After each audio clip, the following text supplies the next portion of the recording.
Vamos con otra cuestión, doctor Martínez Vila. Antón pregunta si es posible la recuperación de las secuelas de un infarto cerebral pasado más de un año y a través de qué medios. Cuanto más tiempo pasa, es mayor la dificultad en recuperar los déficits neurológicos. Cuanto más precozmente se traten, y por eso hablábamos de esa precocidad en el tratamiento, mayores son las posibilidades de que queden secuelas, pero se estima que a lo largo de los 6 primeros meses es cuando están el periodo más importante de reducir secuelas. Ese periodo puede extenderse en bastantes personas de 6 meses al año y posibilidades sí las hay.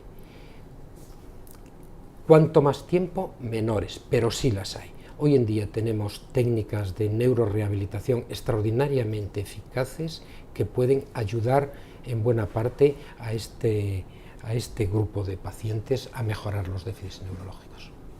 Manuela tiene dos preguntas. ¿Qué relación existe entre la hipertensión y los accidentes cerebrovasculares? Y también si son hereditarios. Pues la relación es directa, estricta y muy importante. La hipertensión arterial, sea por aumento de la presión máxima, sea por aumento de la presión mínima, sea porque están elevadas las dos, la máxima y la mínima, es el factor de riesgo más importante de tener un ictus, tanto hemorrágico como isquémico. Es el factor de riesgo más importante. Tanto es así que pequeños controles, pequeñas normalizaciones y reducciones de la presión arterial reducen notabilísimamente el riesgo de tener un ictus. Es decir, relación directa, control de la presión arterial con la dieta, cambio en hábitos de vida y con medicación, si su médico de cabecera lo estima oportuno, es la vía fundamental. Punto 2. ¿Son hereditarios? Yo diría que son frecuentes. Los ictus son muy frecuentes. No hay familia en que nadie puede decir que alguno de sus miembros ha sufrido un ictus. El ictus es muy frecuente y eso puede dar a entender que es hereditario. Las formas de ictus hereditarios son extraordinariamente raras.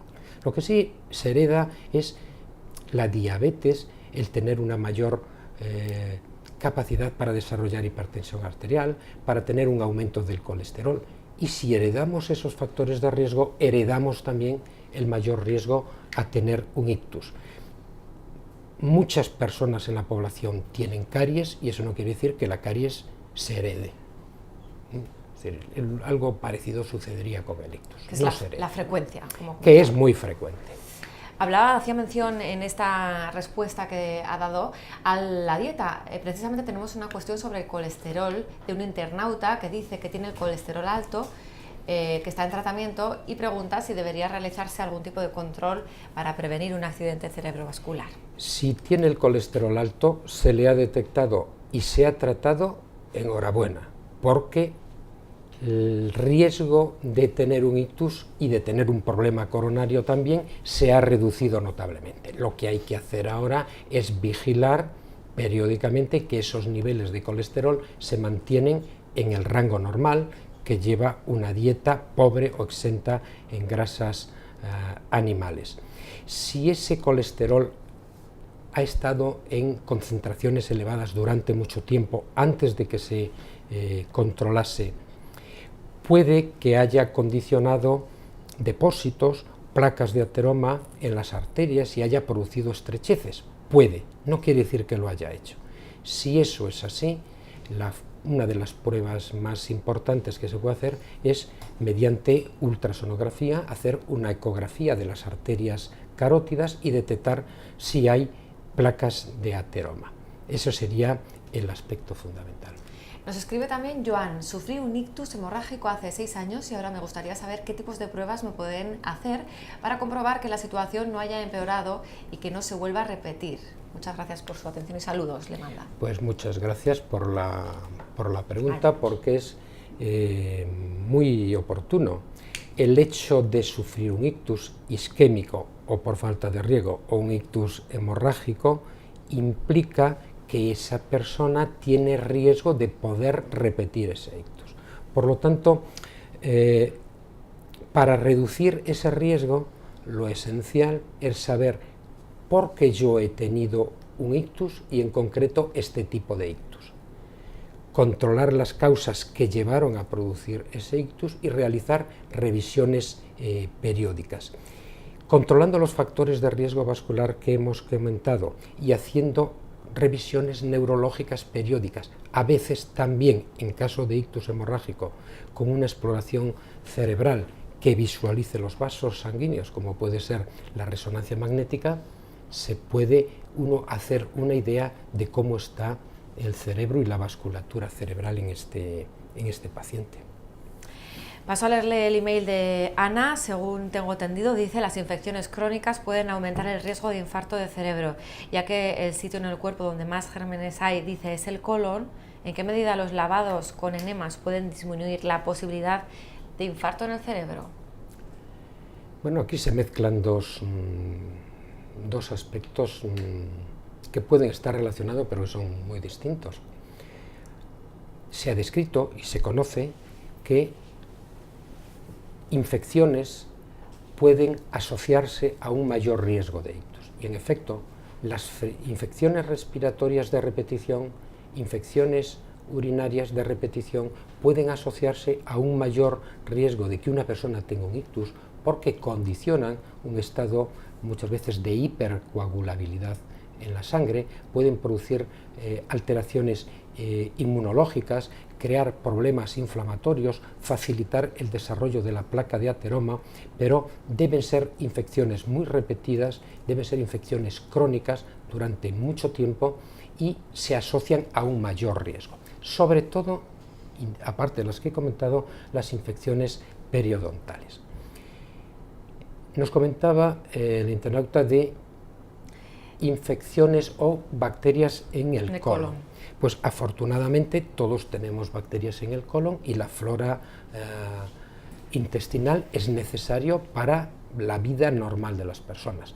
Ese tipo de flora bacteriana que todos tenemos en el colon intestino es necesaria para hacer la digestión, y eso no guarda ninguna relación con un mayor riesgo de tener un ictus, con lo cual yo me despreocuparía ahí. De acuerdo, recordamos a los internautas que pueden seguir haciendo sus preguntas, o sea que a través de la página web de la clínica www.scum.es pueden seguir formulando en directo estas preguntas, porque está aquí el doctor Martínez Vila para responderlas. Hola, escribo desde Perú, nada más y nada menos. El problema de neumoconiosis puede provocar un accidente cerebrovascular. Hay que tener en cuenta que Juan, que es quien nos escribe, se encuentra a 4.600 metros de altura. Bueno, la neumoconiosis es una enfermedad respiratoria producida por la inhalación de polvo. Quizás la más conocida sea la silicosis o la asbestosis, en la cual esas partículas se depositan en los bronquios y en los pulmones, y la consecuencia directa es una dificultad respiratoria. Una dificultad respiratoria lo que supone es que entra menos oxígeno en nuestras arterias. La forma que tenemos de defendernos ante el poco oxígeno es que se produzcan más hematíes, más glóbulos rojos. Al producirse más glóbulos rojos, más hematíes, la sangre aumenta el número de células en la sangre y por lo tanto se produce un aumento en la viscosidad de la sangre. Si la sangre está más viscosa, circula con más dificultad, las células tienen más posibilidad de agregarse, de apelotonarse, y por lo tanto sí que tendría más riesgo de tener un ictus de carácter hemodinámico, en este caso, y sobre todo en estas alturas, que también hay una dificultad en el oxígeno y viene asociado a una poliglobulia, pues lógicamente en esta persona sí que podría ser interesante un tratamiento preventivo con un fármaco antiagregante que disminuya la viscosidad sanguínea y la realización de sangrías periódicas. Que acuda, por lo tanto, al especialista. Debe acudir a su especialista en neurología. Pasamos a leer otro mensaje. Hace unos días mi padre sufrió un accidente isquémico transitorio. ¿Es lo mismo que un ictus? ¿Tiene más riesgo de volver a tener otro episodio? Pues bueno, esta es otra pregunta del mayor interés. No son iguales, pero son muy parecidos y los dos muy importantes. Un ictus es un trastorno de la circulación cerebral que produce una lesión en el cerebro. Esa lesión en el cerebro es irreversible, aunque los síntomas puedan mejorar o quedar permanentes. Un ataque isquémico transitorio es la falta de riego en una parte del cerebro que no ha producido una lesión cerebral y por lo tanto los síntomas van a durar segundos o minutos. Es una suerte que una persona tenga un ataque isquémico transitorio y no un ictus, porque nos avisa que estamos en riesgo de tener un ictus. De hecho, el ataque isquémico transitorio es el factor de riesgo más importante de la inminencia de un infarto cerebral. Las personas que tienen un ataque isquémico transitorio y que tienen síntomas transitorios no quiere decir que han tenido algo y que ha desaparecido. Dificultad de minutos de hablar, torpeza en la mitad del cuerpo durante minutos, lo que quiere decir es que tienen que ponerse en manos de un neurólogo, acudir a un servicio de urgencias, puesto que este paciente sí que va a prevenir un infarto cerebral. Es decir, suerte por identificar un ataque isquémico transitorio y que esos síntomas no hayan sido permanentes, pero requiere un tratamiento específico y urgente. ¿Es complicado detectar los ataques isquémicos transitorios? No es difícil si se sabe, y ahí están las campañas de educación sanitaria a la población, y son aquellos síntomas de alarma que comentábamos: dificultad de minutos, de segundos para hablar, dificultad o torpeza en la mitad del cuerpo durante unos minutos o segundos, pérdida transitoria de la visión en un ojo. Eso nos indica que también podemos estar sufriendo un ataque isquémico transitorio que es necesario controlar. Vamos con otra cuestión. Sufrí un pequeño ictus, dice esta persona, hace unas semanas y me han dicho que me van a realizar un Doppler de troncos supraórticos. ¿Por qué? Bueno, si ha tenido un pequeño ictus y le van a hacer un Doppler de troncos supraórticos, pues quiere decir que ha tenido un problema de falta de irrigación cerebral, que la falta de riego no fue importante y por eso el ictus es pequeño, pero el Doppler, que es una prueba incruenta, una prueba inocua, que es para ver por ultrasonidos cómo está la circulación en las arterias carótidas que llevan la sangre al cerebro y detectar si hay estrecheces arteriales, las cuales puedan ser tratadas quirúrgicamente o no. Nos acaba de llegar una cuestión. J. Calderón Pérez pregunta: ¿los que padecemos de distonías tenemos más peligro de padecer ictus por nuestro carácter más o menos nervioso? Dice. Pues radicalmente no. Claramente no. Por esa entidad se puede decir que no tienen mayor riesgo ni mayor probabilidad de otro. Sin embargo, si tiene factores de riesgo vascular como los que hemos comentado, a pesar de la distonía, tendrá el riesgo que tiene cualquier otra persona en tener un ictus. Una cosa no excluye la otra, pero desde luego una no condiciona a la otra.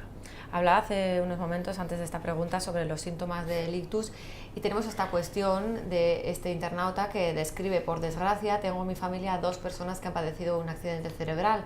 ¿Por qué a uno le afectó solamente la visión y el habla y el otro sufrió una parálisis de la mitad del cuerpo? Bueno, los ictus comentábamos que son muy frecuentes y es importante hacer notar que esa frecuencia no es un mero dato estadístico. Cada 6 u 8 minutos en algún punto de nuestro país se está produciendo un ictus que se une a los que se han producido a lo largo de los días anteriores. Es decir, es un problema de salud pública real y de la mayor importancia. Esa frecuencia hace que en algunas familias una persona pueda tener un ictus, pero también hay familias que pueden tener 2 o 3 de sus miembros afectados por un ictus. Los síntomas de un ictus dependen de dónde se localice y de la extensión que tenga esa lesión cerebral. Comentaba que uno de ellos tiene pérdida de visión y dificultad para hablar. En el habla, y el otro parálisis de la mitad del cuerpo. Bueno, pues uno quiere decir que ha tenido una lesión cerebral en el hemisferio cerebral izquierdo a la altura del lóbulo temporal, uno de ellos, y el otro que lo ha tenido en algún punto de lo que llamamos la vía piramidal, que es la que lleva el lenguaje, la fuerza. Todo depende de dónde se localice y de la extensión que tenga. Vamos con otro mensaje que tenemos. He oído hablar del término ventana terapéutica. ¿Me podría explicar en qué consiste? Bueno, la ventana terapéutica es un concepto que se conoce desde hace pues 2 o 3 o 4 décadas y hace referencia a que bueno, una ventana la podemos abrir, abrir mucho, abrir poco o cerrada. La terapéutica es el tratamiento. Cuando un paciente está sometido a isquemia cerebral, una parte de su cerebro está en riesgo porque tiene una falta de irrigación sanguínea, tenemos un tiempo hasta que esa falta de irrigación sanguínea llegue a provocar un infarto cerebral. Esa es la ventana terapéutica, el tiempo que tenemos entre que empiezan los síntomas, empieza a disminuir el flujo en el cerebro hasta que se produce la lesión irreversible, irremediable, que es el infarto. Esa es una ventana terapéutica. Por eso es fundamental acudir a la mayor brevedad, con la mayor rapidez, a un servicio de urgencias, puesto que a medida que pasa el tiempo, la ventana terapéutica se va acortando o, lo que es lo mismo, se va cerrando. Si se cierra, las posibilidades terapéuticas serán muchísimo menores. Si acudimos precozmente, sí que tenemos una ventana muy amplia por donde poder actuar y donde introducir todas esas técnicas terapéuticas que cada vez son mayores. Y de ahí viene la expresión que el tiempo es cerebro. Cuanto más tiempo tardemos en acudir a un hospital, más cantidad o volumen de cerebro perdemos por falta de riego.